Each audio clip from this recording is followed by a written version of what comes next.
Bismillahirrahmanirrahim. Assalamualaikum warahmatullahi wabarakatuh. Okey, bertemu seperti biasa kita pada kelas pendidikan Islam tahun 4 pada hari ini. Okey, insya-Allah pada hari ini Ustazah akan ajar mengenai tajuk sirah iaitu janji setia penduduk Yathrib. Anak-anak boleh rujuk buku teks muka surat 138. Okey. Okey, cuba perhatikan gambar ini. Ini gambar apa agak-agaknya? Okey, gambar ni menunjukkan mengenai ada dua saudara lelaki sedang berbincang dan menulis sesuatu. Apa agak-agak? Apa yang mereka sedang tulis dan katakan?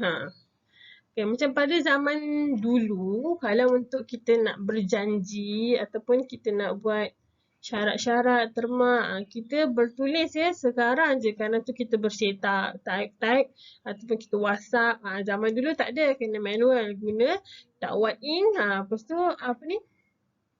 Pelepah burung tu kan untuk menulis dan lembaran kertas. Ini adalah cara mereka mengikat janji setia. Contohnya, kenapa janji setia tu antara yang penting lah dalam kehidupan kita? Kenapa? Janji tu kena kita berjanji untuk mengikat sesuatu perkara. Bila kita berjanji, contoh mak kita kata, okey pergi sekolah ni belajar rajin-rajin ya. Baik mak, saya janji saya belajar rajin-rajin. Kita janji dengan mak kita. Ataupun mak kita kata, okey kalau duduk rumah baik-baik, akhlak elok-elok, nanti mak janji nanti boleh belikan apa ya? KFC contohnya. Jadi awak pun janji, okey baik mak, saya duduk diam-diam. Bila kita berjanji dan kita akan cuba untuk kita tepati apa yang kita telah janji. Macam itulah, sebab tu dia penting dalam kehidupan kita. Kita janji untuk berlaku dengan perbuatan yang baik. Ataupun kita berjanji supaya nak belajar bersungguh-sungguh. Contohnya, okay, cikgu biasa kata, okay, buat kerja sekolah muka surat sekian-sekian. Boleh? Boleh. Bila boleh hantar? Lusa. Okay, awak janji dah lusa awak nak hantar. Jadi awak akan kena siapkanlah sebelum lusa tu awak kena siapkan kerja sekolah tu adalah janji. Okey, seterusnya. Latar belakang masyarakat Yathrib. Yathrib tu apa macam tu. Okey, Yathrib ialah dikenali sebagai Madinah. Nama Madinah sekarang dahulunya adalah Yathrib. Bumi Yathrib subur dengan pelbagai tanaman dan buah-buahan. Pekerjaan utama penduduknya bertani dan berdagang. Kebanyakan mereka menyembah berhala. Madinah ni dahulu, suatu ketika dahulu, dia adalah tanah yang subur dengan tanam-tanaman, buah-buahan dan sebagainya. Bila diorang subur dengan hasil-hasil begitu, hasil tanaman, hasil pertanian semua, jadi pekerjaan mereka adalah bertani, bercucuk tanam, menanam sayur-sayuran, menanam buah-buahan. Dan bila dah tanam banyak-banyak, apa yang diorang nak kena buat? Diorang kena berdagang, berjual beli. Macam tu. Dulu mereka penduduknya menyembah berhala. Tak dapat lagi wahyu hidayah dari Allah Ta'ala. Okey, seterusnya. Mereka terdiri daripada pelbagai kabilah. Antaranya kaum Aus, Khazraj dan beberapa puak Yahudi seperti Bani Nadir, Qainuqa dan Bani Quraizah. Mereka sering bersengketa dan berperang. Kaum Yahudi mendakwa Nabi terakhir akan lahir dalam kalangan mereka. Okey. Pada zaman dahulu, mereka terdiri daripada beberapa puak. Antaranya itulah Aus, Khazraj, Nadir, Qainuqa, Quraizah dan lain-lain lagi. Kerja mereka ni bergaduh saja. Ada saja yang tak betul. Ada saja yang tak puas hati. Bila tak puas hati, bergaduh, berperang dan sebagainya. Lepas tu kemudian kaum Yahudi ni mendakwa ada seorang Nabi yang terakhir yang akan lahir daripada kalangan mereka. Siapa ya? Itu. Okey, disebabkan dakwaan tersebut, penduduk Yathrib ternanti-nanti kemunculan Nabi tersebut. Pada tahun ke-11 kenabian, seramai 6 orang lelaki dari Yathrib datang menunaikan haji dan memeluk Islam. Mereka berjanji menyebarkan ajaran Islam di Yathrib dan kembali bertemu dengan Nabi Muhammad sallallahu alaihi wasallam pada musim haji tahun berikutnya. Okey, zaman dahulu Nabi, kita kan sedia maklum Nabi ni dilahirkan di kota Mekah dan berdakwah pun di kota Mekah. Penduduk Yathrib masa tu tak dapat lagi dakwaan dakwah Nabi Muhammad kita ni. Tapi kerana mereka ni penduduk Yathrib ni tercari-cari ilmu baru, maka mereka pun datang pada tahun ke-11 kenabian Nabi. Tahun ke-11 kenabian Nabi, 6 orang daripada lelaki daripada Yathrib ni datang berjumpa dengan Nabi dan memeluk Islam. Mereka berjanji nanti diorang kata, okey aku dah peluk Islam ni ya Rasulullah. Nanti aku balik ke tempat asal aku ke Yathrib ni, aku akan cuba sebarkan sebanyak yang mungkin. Okey, seterusnya. Perjanjian Aqabah. Apa tu perjanjian Aqabah? Okey.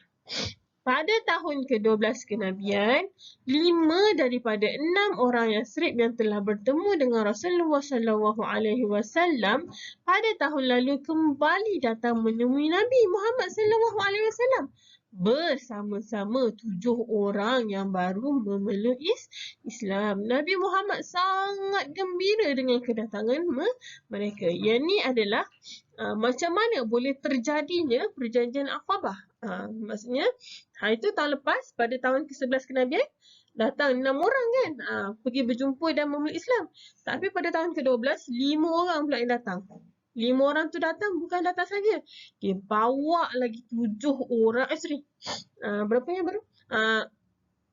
Ialah membawa 7 orang yang baru untuk datang memeluk Islam. Jadi Nabi pun rasa seronok lah kan. Bila orang nak masuk Islam, kita rasa bahagia, kita rasa seronok. Maksudnya, wah Alhamdulillah Allah tu dah bukakan hidayah pintu hati mereka untuk kembali masuk ke ajaran Islam. Okey, seterusnya. Nabi Muhammad sallallahu alaihi wasallam meminta mereka supaya berjanji setia 6 perkara kepada baginda. Rasulullah suruh berjanji. Bila nak peluk Islam tu, kau kena janji dengan diri kau. Apa dia? Yang pertama, tidak syirik kepada Allah. Apa itu tidak syirik? Tidak menduakan Allah. Maksudnya kita yakin Nabi Muhammad, Allah itu adalah yang esa, satu saja. Nabi Muhammad itu pula pesuruh Allah. Tak ada lagi dah Nabi tak ada lagi dah Allah yang lain. Tuhan lain tak ada. Macam tu. Allah tu satu je. Yang maha berkuasa, yang maha mencipta, yang mentadbir alam, yang menjadikan kita manusia, tumbuh-tumbuhan, pokok dan sebagainya. Okey, seterusnya yang kedua, tidak mencuri. Tak boleh kamu bila dah masuk Islam, kamu tak boleh mencuri. Macam tu. Ketiga, kenapa dia tak bagi mencuri? Sebabnya bila kita mencuri, kita makan makanan tu, hasil tu akan masuk ke dalam darah daging kita. Kalau kita mencuri benda tu dah jadi perkara yang tak bagus masuk dalam darah kita. Jadi tak elok lah. Yang ketiga, tak boleh berzina. Kenapa tak boleh berzina? Berzina tu apa? Melakukan hubungan suami isteri yang tak ada ikatan. Kalau awak macam ada ikatan suami dan isteri berlaku bersetubuh, tak apa. Halal. Dia dibolehkan. Tapi yang tak ada ikatan, yang membuat hubungan sulit adalah dikenali sebagai berzina. Berdosa. Besar dosa dia tu. Okey. Yang keempat, tak boleh membunuh anak perempuan. Okey, dulu, pada zaman dahulu, dia ada satu PL. Kalau beranak anak perempuan, kena bunuh. Sebabnya menyusahkan. Bukan orang yang penting. Tapi dia tak sedar isteri dia tu perempuan. Mak dia dulu pun perempuan. Tapi zaman dulu punya jahil, punya tak pandainya, tak ertinya, tak tahulah apa yang merasuknya. Anak perempuan semua lahir je anak perempuan. Okey, bunuh. Macam tu. Jadi Nabi kata tak boleh dah lebih ni bunuh anak perempuan. Kalau tak ada perempuan dah. Tinggal lelaki saja. Pupuslah. Sebabnya yang beranaknya perempuan bukan lelaki. Seterusnya yang kelima, tidak melakukan fitnah. Tak bolehlah kita macam nak kata, kau tahu tak orang tu, kita fitnah. Orang tu tak buat tapi kita tuduh dia belum membuat sesuatu benda yang dia tak buat. Itu adalah fitnah. Okey, yang keenam, setia kepada Rasulullah SAW. Tak bolehlah jadi pengkhianat, duri dalam sekam. Macam tu. Kena kita janji, okey, kita ni setia. Orang kata apa pun tak, Rasulullah tu lah Rasul aku. Tak boleh kita nak bolak-balik. Betul tak? Kita tiba-tiba nak ikut orang lain. Kita kena setia kepada Rasulullah. Itu adalah 6 perkara yang Nabi minta mereka berjanji setia. Okey, seterusnya mereka dengan berbesar hati mentaati perjanjian tersebut. Apabila mereka ingin kembali ke Yathrib, Nabi Muhammad SAW mengutuskan Mus'ab bin Umair bersama-sama mereka untuk mengajar ajaran Islam. Ini merupakan bukti Nabi Muhammad SAW sangat memberikan perhatian kepada dakwah dan perkembangan ilmu Islam. Di mana? Di Yathrib tu tadi. Okey, mengapakah Nabi Muhammad SAW memilih 6 perkara di dalam perjanjian Aqabah yang pertama? Yang pertama disebabkan manusia tiada pedoman dalam kehidupan. Diorang tak ada arah tuju, tak ada apa-apa garis panduan. Jadi Nabi Muhammad pun kata, okey ni, kau kena follow macam ni. Ikut janji setia ni. Yang kedua, menjamin hak masyarakat tu selamat. Tak adalah pergaduhan, tak adalah apa persengketaan lagi. Yang ketiga, mengukuhkan sistem kekeluargaan. Maksudnya kita merapatkan uhwah kaum ni dan kaum ni. Yang keempat, menjaga keselamatan manusia. Yang kelima, mengelak daripada berlaku kekacauan dan huru-hara. Bila tiada persengketaan, jadi aman, damai, tak adalah bergaduh lagi sesama mereka. Yang keenam, sentiasa dipimpini ke jalan kebenaran. Bila kita ikut ajaran Islam, kita berada di landasan yang benar. Okey, kemudian terjadinya perjanjian Aqabah yang kedua. Apa pula itu? Pada tahun ke-13 kenabian, sebanyak 70 orang daripada Yathrib, termasuk 2 orang wanita telah datang bertemu dengan Rasulullah. Hari itu Malaikat pertama 6 orang datang. Kemudian 5 datang bawa lagi 7 orang. Tahun ke-13 lah 70 orang pula yang datang bersama 2 wanita bertemu dengan Rasulullah. Apa yang diorang nak? Dalam perjanjian kali ini, Nabi Muhammad SAW telah meminta mereka supaya berjanji setia kepada baginda. Untuk yang pertama, mendengar dan mentaati Nabi Muhammad SAW dalam semua keadaan. Tak kira apa yang berlaku, kena dengar, kena taat kepada arahan Nabi. Yang kedua, membelanjakan harta ke jalan Allah sama ada senang ataupun susah. Maksudnya harta yang ada tu kena bantu Islam. Kita berkorban fisabilillah. Yang ketiga, menyeru manusia kepada kebaikan dan menolak kemungkaran. Amal ma'ruf nahi munkar. Yang mana yang baik kita amalkan, yang mana yang tak elok kita hindarkan. Seterusnya, telah menghadapi tabah menghadapi celaan orang kafir. Bila orang cela kita, kita sabar. Jangan nak memberontak, nak marah je. Sebab Islam ni mengajar kita erti kesabaran. Okey, seterusnya, melindungi Nabi Muhammad SAW sebagaimana melindungi diri dan keluarga sendiri. Maksudnya, bila kita tahu Nabi Muhammad ni berada di dalam ancaman, kita kena bantu melindungi Nabi. Itu adalah ke-6 perjanjian Aqabah yang kali kedua. Itu adalah taat setia mereka penduduk Yathrib kepada Nabi Muhammad setelah mereka memeluk Islam.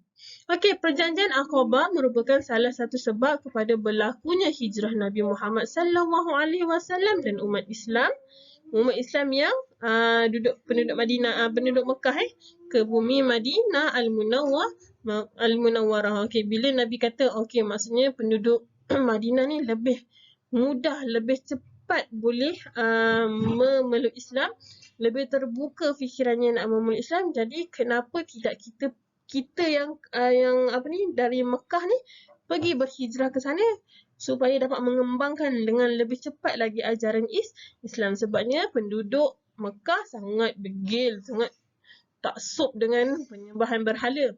Tapi penduduk Madinah, penduduk Yathrib ni, dia lebih terbuka untuk memeluk Islam, lebih mendalami, lebih mencari sesuatu untuk mereka pelajari, untuk mereka dalami, iaitu Islam itu sendiri. Jadi disebabkan dah berlaku 2 kali perjanjian, maka Nabi Muhammad pun mengatakan okey, jom kita ke Madinah untuk menyebarkan Islam.